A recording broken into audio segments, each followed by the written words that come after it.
मुंबई स्थित मुलुंड इलाके से मिलावटी मावे से मिठाई तैयार किए जाने का चौंकाने वाला मामला सामने आया है। आरोप है कि महाड़ा कॉलोनी के रहवासी इलाके में टीन की एक कमरेनुमा जगह में गुजरात से लाए गए पाम ऑयल से तैयार मिलावटी मावे का इस्तेमाल कर बर्फी, मिल्क केक और पेड़े बनाए जा रहे हैं। समाज सेवक एडवोकेट सागर देवरे ने यह गंभीर आरोप लगाए हैं। उनका यह भी दावा है कि मिठाइयों में स्वास्थ्य के लिए हानिकारक रंगों का इस्तेमाल किया जा रहा है।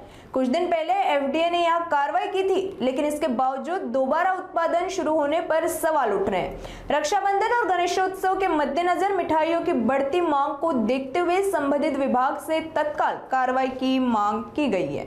मुळात काय आहे की आम्हाला इथले स्थानिक रहिवाशांनी तक्रार केली होती की इकडे रहिवासी भागामध्ये पेढे बनवण्याचं काम सुरू आहे आणि हे लोक नकली माव्यापासून पेढे बनवत आहेत। तेव्हा आम्ही इकडे जेव्हा बघायला आलो तेव्हा अक्षरशः एका घरामध्ये जिथे पत्र्याची शेड मारलेली अशा ठिकाणी हे लोक पेढे बनवत आहेत आणि गुजरातवरनं जो नकली मावा येतो ज्याच्यावरती स्पष्टपणे लिहिलेलं आहे की हा पाम ऑइलपासून बनवलेला आहे।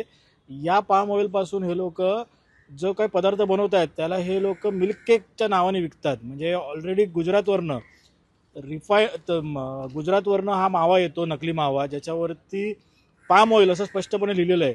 तो सुट्टा करतात, त्याचे छोटे छोटे पीसेस करून हे इकडच्या लोकल मार्केटमध्ये मिल्क केकच्या नावाने हे लोक विकत होते आणि हा अतिशय धक्कादायक प्रकार आहे, लोकांच्या आयुष्याशी खेळण्यासारखा प्रकार आहे।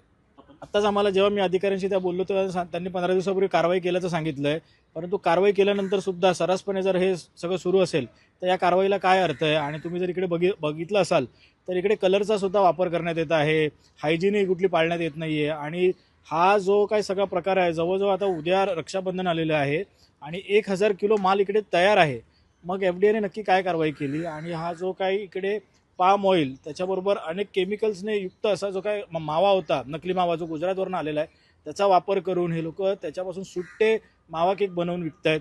लोकांच्या आयुष्याशी आज खेळण्याचा हा प्रकार सुरू आहे। मी एफडीआयकडे याची रितसर तक्रार सुद्धा करणारच आहे आणि मी त्या संबंधित अधिकाऱ्याशी फोनवरती या संदर्भात बोललो आहे। त्यांनी सांगितलं की आम्ही 15 दिवसापूर्वी कारवाई केली होती, परंतु कारवाई करून सुद्धा जर अशा प्रकारे सुरू असेल तर याची नक्कीच मी एफडीआयचे कमिशनर तुकाराम मुंडे साहेब आहेत, जे सध्या एकदम सर्वत्र रेड मारत आहेत आणि लोकांच्या आरोग्याशी खेळणाऱ्या जे काही आस्थापना आहेत त्यांच्यावर कारवाई करत आहेत, त्यांच्याकडे या संदर्भात नक्कीच लेखी तक्रार करणार की जर एफडीआयने खरंच कारवाई केली तर इकडे 1000 किलो माल आत्ता सुद्धा तयार आहे आणि गणपती येत आहेत, त्याच्या पुढचे सगळे फेस्टिवल आहेत, तर तुम्हीच विचार करा की किती मोठ्या प्रमाणामध्ये हा भेसळयुक्त जो मावा आणि त्याच्यापासून तयार झालेला मिल्क केक लोक खातील आणि त्यांच्या आरोग्याला किती धोका निर्माण होईल। हा आता लोकांनीच विचार करायचा प्रश्न आहे।